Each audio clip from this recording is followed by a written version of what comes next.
जय हिंद जय भारत। आज हम बात करेंगे मोदी के गांव गुजरात की, यानी कि गुजरात राज्य से संबंधित अति महत्वपूर्ण प्रश्न जो कि बार बार एग्जाम में पूछे जाते हैं। यानी कि गुजरात का पूरा परिचय की हम बात करेंगे, जैसे यहाँ का हाई कोर्ट कौन है, यहाँ का पड़ोसी राज्य कौन है जिनके साथ ये सीमा बनाता है, एक कौन सा देश है जिसके साथ ये सीमा बनाता है, यहाँ का विधानमंडल जैसे कि Vidhan Sabha seat, Lok Sabha seat, Rajya Sabha seat एवं यहाँ की राजधानी एवं यहाँ के सीएम कौन है वर्तमान में, पहले सीएम कौन थे, यहाँ के वर्तमान गवर्नर कौन है एवं पहले गवर्नर कौन थे, यहाँ के स्टेडियम, टेम्पल एवं थर्मल पावर प्लांट एवं यहाँ की चोटी पर जो पर्वतमालाएं पाई जाती है जैसे कि अरावली एवं यहाँ के नेशनल पार्क एवं यहाँ की नदियाँ एवं यहाँ के बहुउद्देशीय नदी घाटी परियोजनाएँ एवं यहाँ की वह वस्तु जिसको जीआई टैग मिला हुआ है एवं यहाँ के राजकीय पशु, राजकीय पेड़, राजकीय फूल एवं इसका कौन जिले कितने हैं और कौन सा जिला क्षेत्रफल में बड़ा है, कौन सा जिला क्षेत्रफल में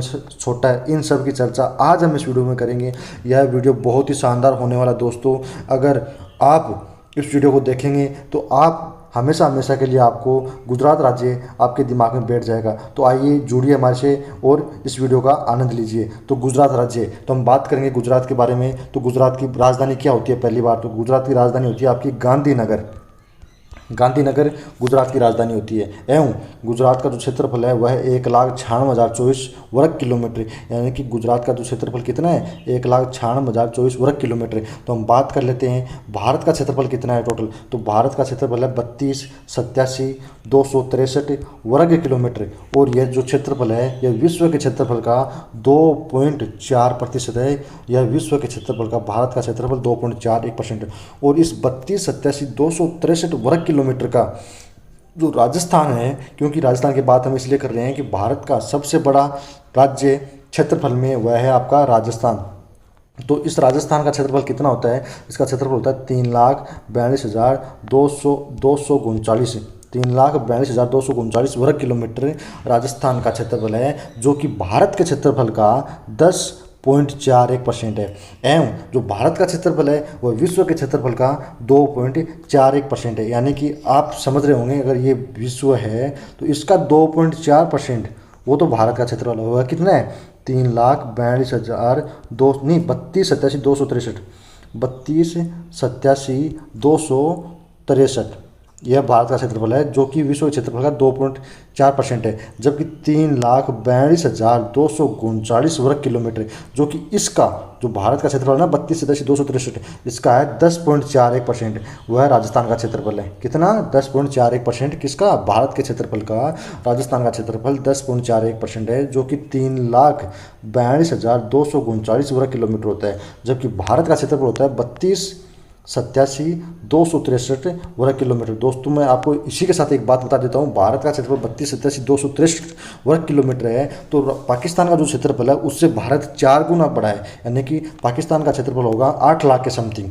एवं दोस्तों भारत का क्षेत्रफल में सबसे बड़ा जिला, सबसे बड़ा राज्य राजस्थान है, तो सबसे छोटा राज्य कौन सा है? तो उसमें नाम आता है आपका गोवा। एवं इसी के साथ बात कर लेते हैं भारत का सबसे बड़ा राज्य जिसकी जनसंख्या सबसे अधिक, यानी कि जनसंख्या में सबसे बड़ा राज्य भारत का कौन सा है? तो वह आपका है यूपी। तो हम बात करेंगे सबसे छोटा राज्य है भारत का जनसंख्या में, वह आपका सिक्किम। सिक्किम। नेक्स्ट हम बात करेंगे दोस्तों, नेक्स्ट है यहाँ का लिंगानुपात, यानी कि अगर गुजरात में 1,000 पुरुष हैं तो उन पर महिलाओं की संख्या है 919, यानी कि यहाँ का लिंगानुपात 919 है। लिंगानुपात क्या होता है? 1,000 पुरुषों पर महिलाओं की संख्या को हम लिंगानुपात कहते हैं। भारत में सबसे अधिक लिंगानुपात वाला राज्य है केरल। केरल का लिंगानुपात सबसे अधिक है, जबकि हरियाणा का लिंगानुपात सबसे कम है। यानी कि जो केरल का लिंगानुपात है वह 2011 की जनगणना के अनुसार 1,000 पुरुषों पर 1,084 महिलाएं हैं। नेक्स्ट हम बात करेंगे यहाँ का जनसंख्या घनत्व, यानी कि गुजरात का जनसंख्या घनत्व कितना है? गुजरात का जनसंख्या घनत्व आपका 308 व्यक्ति प्रति वर्ग किलोमीटर है। जबकि भारत का सबसे वह जिला जिसका जनसंख्या घनत्व सबसे अधिक है तो उसमें नाम आता है आपका बिहार। बिहार में जनसंख्या घनत्व सबसे अधिक है।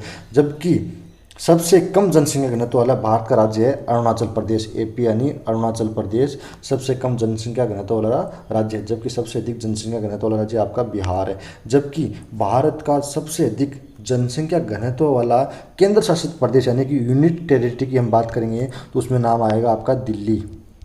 दिल्ली का सबसे अधिक जनसंख्या घनत्व है। एवं नेक्स्ट हम बात करेंगे यहाँ की साक्षरता की। 78% यहाँ की साक्षरता है। जबकि यहाँ की भाषा की बात करेंगे तो यहाँ पर गुजरात में मुख्य रूप से गुजराती भाषा बोली जाती है और गुजराती के साथ साथ हिंदी भी बोली जाती है। नेक्स्ट हम यहाँ के ज़िलों की बात करेंगे तो यहाँ पर 33 ज़िले पाए जाते हैं गुजरात में। एवं इसी के साथ राजस्थान और आसाम में भी 33 ज़िले पाए जाते हैं। राजस्थान, आसाम और गुजरात में ज़िलों की संख्या है 33। नेक्स्ट हम चलेंगे, यहाँ का जो उच्च न्यायालय है वह आपका अहमदाबाद में। अगर कन्फ्यूजन क्वेश्चन आपको अगर इसका हाई कोर्ट पूछता है तो कुछ लोग गांधीनगर कर देते हैं, और यहाँ की राजधानी पूछते हैं तो आप अहमदाबाद कर देते हैं। जबकि यहाँ की राजधानी की बात करेंगे तो राजधानी है गांधीनगर। जबकि यहाँ का हाई कोर्ट की बात करेंगे तो वह है अहमदाबाद, जो कि साबरमती नदी के किनारे बसा हुआ शहर है। किस नदी के किनारे? साबरमती नदी के किनारे बसा हुआ शहर है। कौन सा? अहमदाबाद। नेक्स्ट हम बात करेंगे राज्य दिवस, यानी कि ये अपना स्थापना दिवस कब मनाता है, यानी कि इसका स्थापना होता है 1 मई 1960 को। 1 मई 1960 को गुजरात राज्य की स्थापना होती है, क्योंकि एक स्टेट होता है बॉम्बे स्टेट। बॉम्बे स्टेट का 2 टुकड़े कर दिए जाते हैं, एक आपका महाराष्ट्र, दूसरा आपका गुजरात, और वह दिनांक है 1 मई 1960 को बॉम्बे स्टेट को तोड़कर 2 राज्य बना दिए जाते हैं, एक महाराष्ट्र और एक दूसरा गुजरात। और महाराष्ट्र में जो लैंग्वेज बोली जाती है वह है मराठी, जबकि गुजरात में जो लैंग्वेज बोली जाती है वह है आपकी गुजराती। और इन दोनों का निर्माण 1 मई 1960 को होता है। 1 मई 1960 को इन दोनों का निर्माण होता है, इसीलिए ये अपना स्थापना दिवस महाराष्ट्र और ये गुजरात आपका 1 मई को मनाते हैं। नेक्स्ट हम चलेंगे यहाँ के पड़ोसी राज्य, तो यानी कि इसके जो पड़ोसी राज्य हैं वो एक तो आता है आपका राजस्थान, दूसरा आपका महाराष्ट्र, तीसरा आपका मध्य प्रदेश, और एक देश भी है पाकिस्तान के साथ भी है, साझा करता है बाउंड्री। तो हम बात करेंगे जो भारत की पाकिस्तान के साथ जो सीमा रेखा बनती है उसका नाम है रेड क्लिफ रेखा। रेड क्लिफ रेखा, इस रेड क्लिफ रेखा यह भारत के 4 राज्य के साथ पाकिस्तान सीमा बनाता है। एक आपका गुजरात हो गया, दूसरा आपका राजस्थान हो गया, दूसरा आपका राजस्थान हो गया, तीसरा आपका पंजाब हो गया, चौथा आपका जम्मू कश्मीर हो गया, जो कि अभी वर्तमान में राज्य नहीं है, यूनिट टेरिटरी है जम्मू कश्मीर। 4 के साथ गुजरात, राजस्थान, पंजाब और जम्मू कश्मीर के साथ पाकिस्तान भारत के साथ सीमा साझा करता है। उस सीमा रेखा को हम बोलते हैं रेड क्लिफ रेखा। दोस्तों हम बता दें आपको, ये गुजरात भी पाकिस्तान के साथ जुड़ा हुआ है। इसी के साथ नेक्स्ट हम चलेंगे यहाँ की विधानमंडल, यानी कि जो विधानमंडल यहाँ का है वो कैसा है। विधानमंडल 2 प्रकार का होता है, और इस भारत के संविधान में उल्लेख किया गया है कि प्रत्येक राज्य में एक विधानमंडल होगा। वह अनुच्छेद 168 में अनुच्छेद में कहा गया है कि प्रत्येक राज्य में एक विधानमंडल होगा, यानी कि अनुच्छेद 168 में किसका वर्णन है? विधानमंडल का। और ये जैसे कि भारत में संसद होती है ना, वैसे ये विधानमंडल है। संसद में आपका लोकसभा होता है, राज्यसभा होता है और एक होता है राष्ट्रपति। इन तीनों से मिलकर संसद बनती है। तो विधानमंडल कैसे बनता है? विधानमंडल में आपका होता है एक तो विधानसभा होता है, एक होता है विधान परिषद। विधानसभा, विधान परिषद। तो आपका 168 में तो है आपका विधानमंडल, फिर आता है 169, फिर आता है 170। तो दोस्तों मैं आपको बता दूँ, जो है विधानसभा 168 में विधानमंडल, फिर विधान परिषद 169 में, फिर 170 में विधानसभा। यानी कि भारत के कुछ ही राज्य हैं जहां पर विधान परिषद पाई जाती है।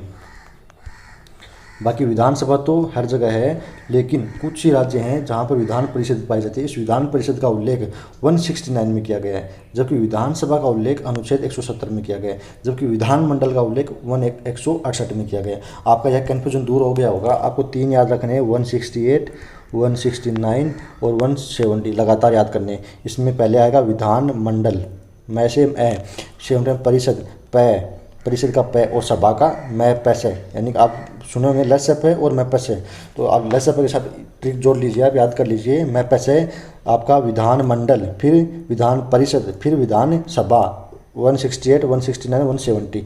इसी के साथ जैसे कि मैं आपको बता देता हूँ, जैसे संसद होती है ना, संसद भी 3 अंगों से मिलकर बनी होती है, जैसे कि लोकसभा, राज्यसभा एवं राष्ट्रपति, इन तीनों से मिलकर बनी होती है संसद भी। तो मैं आपको बता दूँ, एक वर्ड आप याद कर लीजिए, सरला। और फिर अनुच्छेद आप याद कर लेंगे 79, 80 और 81 लगातार, 80, 81। तो से संसद 79 में, आर से राज्यसभा 80 में, एल से लोकसभा 81 में। दोस्तों मैं आपको 2 ट्रिक बताया हूँ, जैसे कि 168, 169 और 170, ये बहुत बार एग्जाम में पूछा जाता है ये अनुच्छेद। इसी के साथ दूसरा आपका है 79 और 80 और 81। तो अब बात करेंगे यहाँ पर नीचे 79, 80 और 81 में सरला। सरला एक वर्ड याद रखेंगे लगातार, और फिर ये लगातार याद रखेंगे 79, 80 और 81। से संसद, आर से राज्यसभा, एल से लोकसभा। तो संसद 79 में, राज्यसभा 80 में और लोकसभा 81 में। ऐसे ही 168, 169 और 170, इनका उल्लेख किसमें? इनका उल्लेख है जैसे 100 विधानमंडल 168 में, विधानसभा 170 में आपका, और जो विधान परिषद है वो है आपका 169 में। नेक्स्ट हम चलते हैं, नेक्स्ट की बात करेंगे तो यहाँ की लोकसभा सीटें, यानी कि विधानसभा, यहाँ की जो विधानमंडल है दोस्तों वह एक सदनात्मक है। यानी कि एक सदनात्मक का मतलब होता है यहाँ पर विधान परिषद और विधानसभा दो होती है ना, उनमें से विधानसभा ही पाई जाती है, विधान परिषद नहीं है। तो यहाँ पर विधानसभा ही पाई जाती है। और उस विधानसभा में कितनी सीटें हैं? उस विधानसभा में 168 सीटें हैं। गुजरात की कितनी सीटें? 168 सीटें। जबकि दोस्तों मैं बता दूँ विधानसभा में अधिकतम 500 सीटें हो सकती हैं। और भारत का वह राज्य है यूपी जहाँ पर सबसे अधिक विधानसभा की सीटें उतनी 403, और न्यूनतम 60 सीटें हो सकती हैं और अधिकतम 500 सीटें हो सकती हैं किसी राज्य में विधानसभा की। जबकि यहाँ की जो विधानसभा है कहाँ की? गुजरात की, वहाँ पर सीटों की संख्या है 168। एवं दोस्तों मैं बता दूँ जो 403 है यूपी की सबसे अधिक विधानसभा सीटें हैं, जबकि यूपी की सबसे अधिक लोकसभा सीटें हैं 80, और यूपी की सबसे अधिक राज्यसभा सीटें हैं 31, और विधानसभा की सीटें हैं यहाँ की 403। और यूपी में ही सबसे अधिक 100 सीटें हैं विधान परिषद की। किसकी? विधान परिषद की। भारत के कुछ ही राज्य हैं जहाँ पर विधान परिषद पाई जाती है, मैं वो भी इस वीडियो में बता देता हूँ आपको। जैसे कि आपको याद रखना है टीबी जुखाम, JUKAM जुखाम, इन्हीं स्टेट में विधान परिषद पाई जाती है, यानी कि द्विसदनात्मक पाई जाती है विधानमंडल। बाकी में एक सदनात्मक विधानसभा पाई जाती है। जैसे टीबी से आपका तेलंगाना, बी से बिहार, जे से जम्मू कश्मीर, यू से यूपी, के से कर्नाटक, ए से क्या आएगा आपका? ए से आपका आएगा दोस्तों, एम से आएगा महाराष्ट्र, और ए से आपका आएगा आंध्र प्रदेश, तेलंगाना, बिहार, जम्मू कश्मीर, उत्तर प्रदेश, कर्नाटक और महाराष्ट्र। इन 7 में विधान परिषद पाई जाती है। विधान परिषद की सबसे अधिक सीटें 100 आपकी कहाँ है? उत्तर प्रदेश में। इसी में जो टीबी जुखाम में बताया हूँ आपको, टीबी जुखाम JUKAM, टी से तेलंगाना, बी से बिहार, जे से जम्मू कश्मीर, यू से यूपी, के से कर्नाटक, ए से आंध्र प्रदेश, एम से महाराष्ट्र। यही स्टेट हैं, आपको याद रखना है टीबी जुखाम यही स्टेट है जहाँ पर विधान परिषद पाई जाती है। और विधान परिषद का उल्लेख जिस अनुच्छेद में किया गया है वह अनुच्छेद आपका 169। एवं दोस्तों ये जो जम्मू कश्मीर वर्तमान में ये राज्य नहीं है, वर्तमान में इसको यूनियन टेरिटरी बना दिया गया है। तो इसमें आपको याद रखना है, इसको माइनस कर देंगे, यहाँ पर विधान परिषद अभी वर्तमान में नहीं पाई जाती है। नेक्स्ट की हम बात करेंगे यहाँ की लोकसभा सीटों की। तो यहाँ पर लोकसभा की कितनी सीटें हैं? यहाँ पर लोकसभा की सीटें हैं 26, और इसी का पड़ोसी राज्य है राजस्थान, वहाँ पर लोकसभा की सीटें हैं 25, लोकसभा की सीटें 25। और यहाँ की राज्यसभा की सीटें हैं कितनी? 11, और वहाँ का पड़ोसी राज्य है इसका राजस्थान, वहाँ पर राज्यसभा की सीटें हैं 10। तो आपको याद रखना है 26, 25, 11, 10, दोनों स्टेट एक साथ याद हो जाएंगे। और इसी के साथ मैं बता देता हूँ राजस्थान में विधानसभा की सीटें पाई जाती हैं 200 पाई जाती हैं, जबकि यहाँ की 168 है, 168 है। 26, 25, 11, 10 लोकसभा, राज्यसभा। नेक्स्ट की हम बात करेंगे यहाँ के प्रथम CM कौन थे गुजरात के? तो उसमें नाम आता डॉक्टर जीवाराम मेहता, यानी डॉक्टर जीवाराम मेहता यहाँ के प्रथम CM है। यानी कि वर्तमान में CM कौन है? वर्तमान CM की बात करेंगे तो यहाँ के वर्तमान CM है विजय रूपानी यहाँ के गुजरात के वर्तमान CM है। जबकि यहाँ के प्रथम राज्यपाल की बात करेंगे तो मेहंदी नवाब जंग का नाम आता है प्रथम राज्यपाल में। जबकि वर्तमान में यहाँ के राज्यपाल हैं आचार्य देवव्रत। इसी के साथ मैं बता देता हूँ यहाँ की जो प्रथम महिला जो CM बनी थी उसका नाम है आनंदीबेन पटेल। ये गुजरात की पहली महिला है जो CM बनी थी, और ये आनंदीबेन पटेल वर्तमान में उत्तर प्रदेश और मध्य प्रदेश की गवर्नर है। दोस्तों यह वीडियो बहुत लाभदायक होगा आपके लिए अगर आप इसको पूरा देखते हैं और इसको 1 से 2 बार देख लेते हैं, तो आपका गुजरात राज्य जहाँ से बार बार एग्जाम में क्वेश्चन पूछे जाते हैं, सभी प्रश्न आपके क्लियर हो जाएंगे। ऐसे ही सभी भारत के राज्य, जैसे कि 28 राज्य हैं और केंद्र शासित प्रदेश, इन सब के मैं वीडियो बना चुका हूँ। आप अध्ययन कीजिए, वीडियो देखिए, यानी कि राज्य दर्शन कीजिए। आपके सभी राज्य से संबंधित सभी क्वेश्चन कंप्लीट दिमाग में बैठ जाएंगे आपकी। तो चलिए यहाँ के प्रमुख स्टेडियम की हम बात करेंगे। तो यहाँ की जो प्रमुख स्टेडियम, कहाँ के, गुजरात के प्रमुख स्टेडियम की हम बात करेंगे। तो यहाँ पर प्रमुख स्टेडियम की बात करेंगे तो यहाँ का प्रमुख स्टेडियम कौन सा है? यहाँ का प्रमुख स्टेडियम है आपका, अभी जो वर्तमान में सब नया स्टेडियम बना है, उसका पहले नाम था सरदार वल्लभ भाई पटेल स्टेडियम, जिसका अभी नाम चेंज करके नरेंद्र मोदी स्टेडियम कर दिया गया। नरेंद्र मोदी स्टेडियम, यहाँ के स्टेडियम का नाम चेंज करके कर दिया गया। यहाँ पर एक स्टेडियम और है, उसका नाम है, राजकोट में एक स्टेडियम है, राजकोट स्टेडियम, गुजरात के राजकोट में एक स्टेडियम है, उसका नाम है माधवराव सिंधिया, जो कि राजकोट में है। एक है नरेंद्र मोदी स्टेडियम आपका।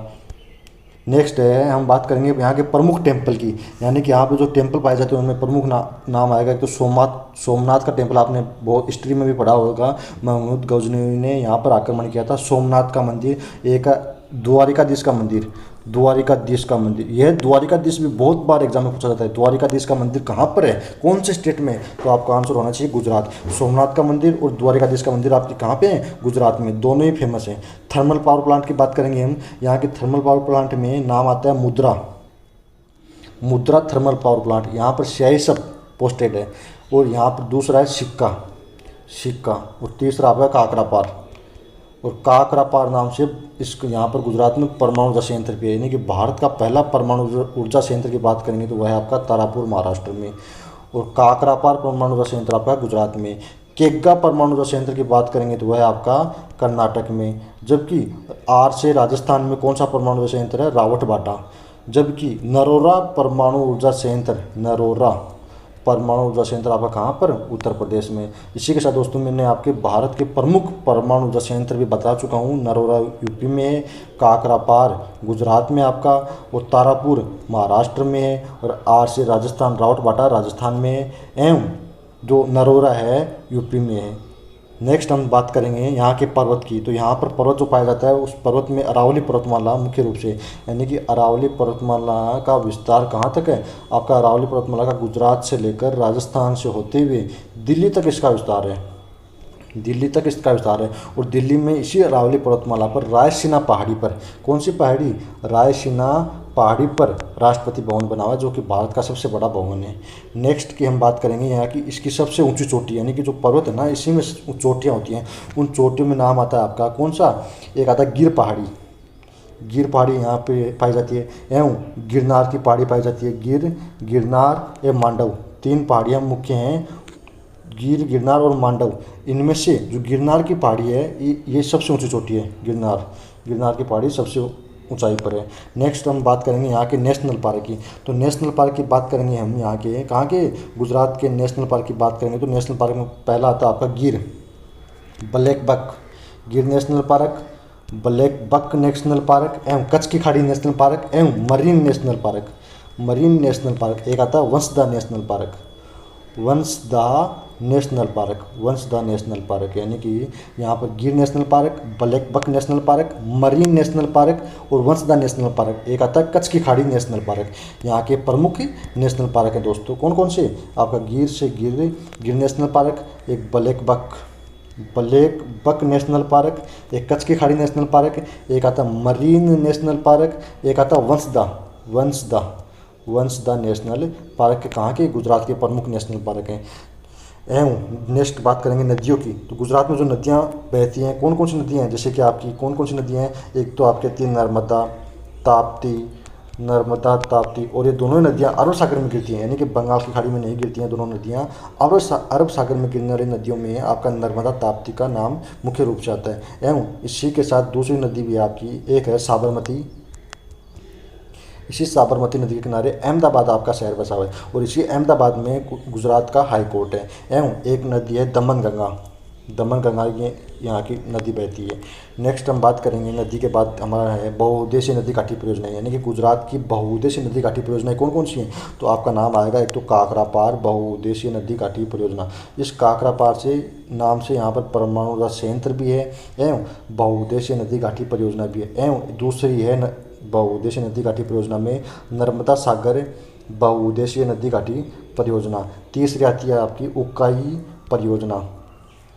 नेक्स्ट हम बात करेंगे यहाँ की जो वस्तुएं यानी कि जीआई टैग वस्तुएं, तो यहाँ पर कौन किस किस वस्तु को जीआई टैग मिला हुआ है। तो यहाँ का जो कच्छ स्थल है ना, कच्छ स्थल में एक साल मिलती है, कच्छ साल, इसको जीआई टैग मिला हुआ है। एवं यहाँ की एक साड़ी प्रसिद्ध है जिसको नाम बोलते हैं पटोला साड़ी।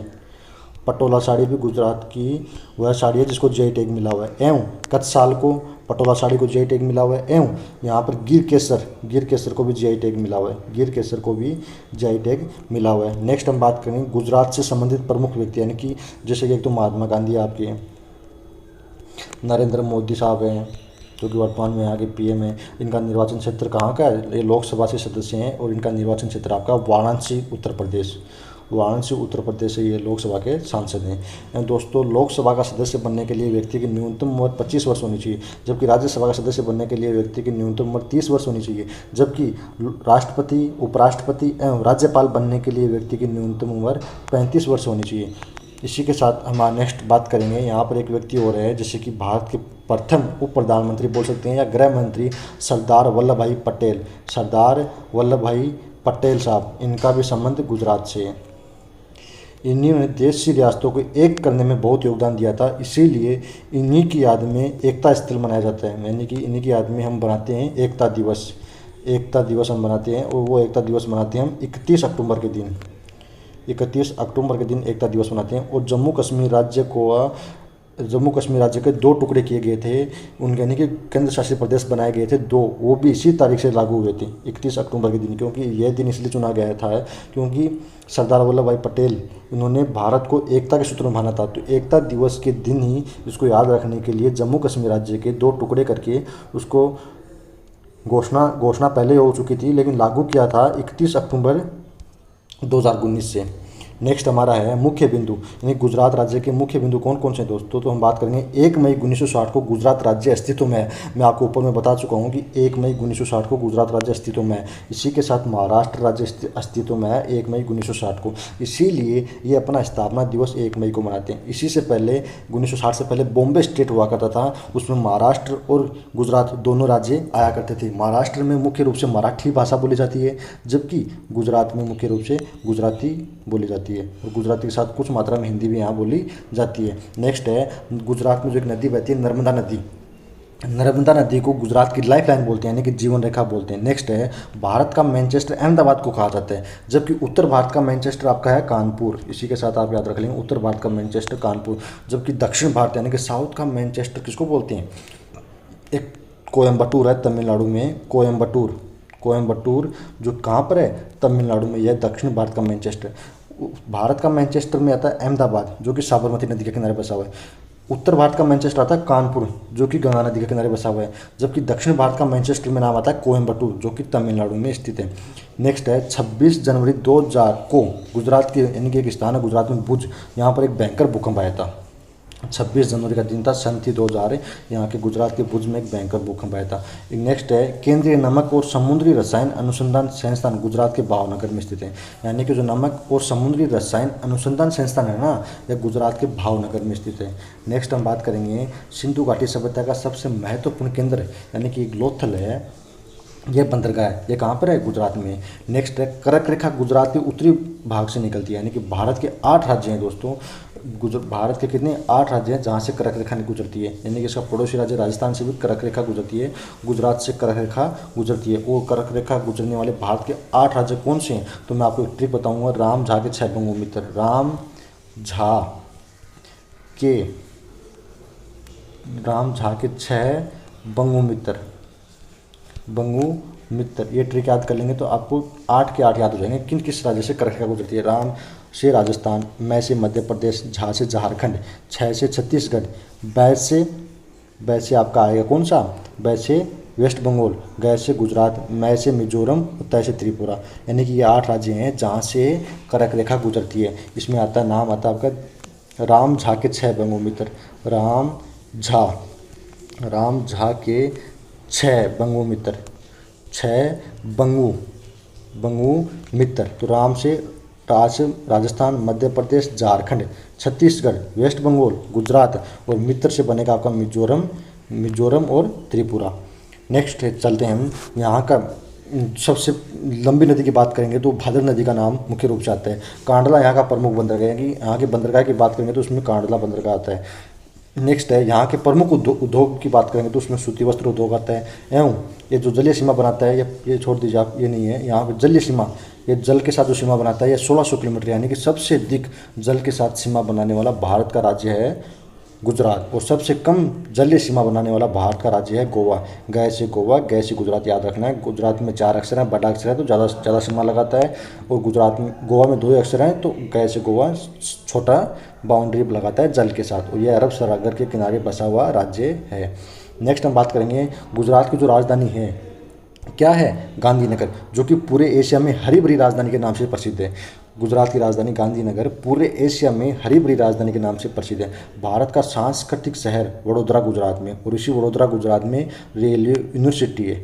भारत का सांस्कृतिक शहर की बात करेंगे तो किसका नाम आएगा? वडोदरा का आएगा। और वडोदरा में रेलवे यूनिवर्सिटी भी है। नेक्स्ट की बात करेंगे भारत का डायमंड सिटी किसको कहते हैं? भारत का डायमंड सिटी एवं भारत का टेक्सटाइल सिटी सूरत को कहते हैं। गुजरात का एक शहर है सूरत, उसको हम डायमंड सिटी और टेक्सटाइल सिटी भी कहते हैं।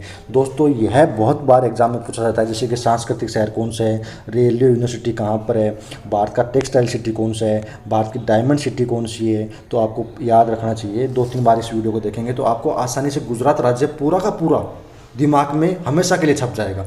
ऐसे ही सभी स्टेट की वीडियो मैं बनाया हूँ, आप देख सकते हैं। नेक्स्ट की बात करेंगे यहाँ के राज्य के पक्षी, पशु, पेड़ और फूल की बात करेंगे तो यहाँ पर जो पाया जाता है, यहाँ का जो पशु है दोस्तों, यहाँ गुजरात में जो पशु पाया जाता है उसमें आता है एशियाई शेर, जिसको हम बोलते हैं गिर शेर का नाम आता है पशु में। और पक्षी की बात करेंगे तो यहाँ पर जो पक्षी है उसका नाम है विशाल फ्लेमिंगो, यानी कि इसको ग्रेटर विशाल की जगह ग्रेटर भी लगा सकते हैं, ग्रेटर फ्लेमिंगो यहाँ का राजकीय पक्षी है। कहाँ का? गुजरात का। नेक्स्ट बात करेंगे यहाँ के राजकीय पेड़ की, तो यहाँ का जो राजकीय पेड़ है उसमें नाम आता है आम, और यह आम इसी के साथ महाराष्ट्र का भी राजकीय पेड़ है। एवं यहाँ का जो राजकीय फूल की बात करेंगे तो उसमें नाम आएगा मेरीगोल्ड यहाँ का राजकीय फूल है। नेक्स्ट हम बात करेंगे दोस्तों, मैं बता दूं, जो कि जैसे कि भारत का सबसे बड़ा राज्य क्षेत्रफल में राजस्थान है, ऐसे ही गुजरात का जिला की बात करेंगे, सबसे बड़ा जिला है गुजरात का कच्छ का जिला, जो क्षेत्रफल में सबसे बड़ा है। और इसी के साथ पता होना चाहिए आपको, गुजरात का सबसे छोटा जिला क्षेत्रफल में, उसमें नाम आता है किसका? डांग एक जिला है यहाँ का गुजरात का, वह सबसे छोटा जिला है गुजरात में। जबकि गुजरात में सबसे अधिक क्षेत्रफल वाला है कच्छ, जबकि गुजरात का सबसे कम क्षेत्रफल वाला जिला है डांग। नेक्स्ट बात करेंगे यहाँ के पर्यटन स्थल की, तो यहाँ पर जो पर्यटन स्थल है उसमें मुख्य नाम है नल सरोवर, पक्षी अभयारण्य, साबरमती आश्रम, ये भी पर्यटन स्थल है। हड़प्पा स्थल, लोथल जो कि एक बंदरगाह है, एवं कांडला बंदरगाह, ये यहाँ के पर्यटन स्थल है। दोस्तों यहाँ के पर्यटन स्थल की बात करेंगे, जैसे सोमनाथ मंदिर भी इसी में आता है, आपका नल सरोवर, पक्षी अभयारण्य, साबरमती आश्रम, हड़प्पा स्थल, लोथल, कांडला बंदरगाह। एवं यहाँ पर जो मुख्य रूप से नृत्य किया जाता है वह है गरबा मुख्य रूप से यहाँ पर किया जाता है, गरबा एवं रास। यहाँ पर त्यौहार कौन कौन से मनाए जाते हैं? गुजरात राज्य में जो त्यौहार मनाए जाते हैं उनमें मुख्य रूप से मकर संक्रांति, जन्माष्टमी, राघव राय मेला, एक मेला भरता है यहाँ पर, राघव राय मेला है, एक डांगी दरबार यहाँ के प्रमुख त्यौहार है। जबकि गुजरात किसका उत्पादन करने में प्रथम है, यानी कि गुजरात मूंगफली और कपास का उत्पादन अधिक मात्रा में करता है। कपास और मूंगफली का उत्पादन सबसे अधिक करता है, यानी मूंगफली का सबसे अधिक उत्पादन कौन करता है? गुजरात राज्य करता है, एवं कपास का उत्पादन भी करता है गुजरात। दोस्तों मेरे द्वारा दी गई जानकारी आपको संभवतः पसंद आई होगी। अगर दोस्तों मेरे द्वारा दी गई जानकारी आपको पसंद आई है तो आप हमारे चैनल को सब्सक्राइब करना ना भूलें। आप हमारे चैनल को लाइक, शेयर एंड सब्सक्राइब जरूर कर लें, ताकि आगे के नोटिफिकेशन आपको मिलते रहें। ऐसे ही सभी राज्य के मैं वीडियो बनाया हूँ, आप सभी वो वीडियो देख सकते हैं। यानी कि विस्तार पूर्वक वीडियो मैं बनाया हूँ। और इसी के साथ यानी कि उसके साथ साथ में जैसे क्षेत्रफल की बात आई तो क्षेत्रफल बताया हूँ, संसद की बात करें तो संसद का वर्णन भी किया हूँ, विधान मंडल का वर्णन है तो विधानसभा विधान परिषद के बारे में बताया हूँ। जबकि उत्तर प्रदेश के इसके साथ बताया हूँ कहाँ पर सबसे अधिक सीटें हैं, कहाँ पर सबसे कम सीटें हैं, कौन सा राज्य सबसे बड़ा है, पाकिस्तान की जो रेड क्लिप रेखा है, बाउंड्री है, एवं इसके पड़ोसी राज्य एवं यहाँ के टेम्पल, थर्मल पावर प्लांट, पर्वतमाला, नेशनल पार्क, बहुउद्देशीय नदी घाटी परियोजनाएँ एवं नदियाँ, इन सब की चर्चा मैं इस वीडियो में किया हूँ। दोस्तों संभवतः मैंने बहुत कोशिश की है आपको यह वीडियो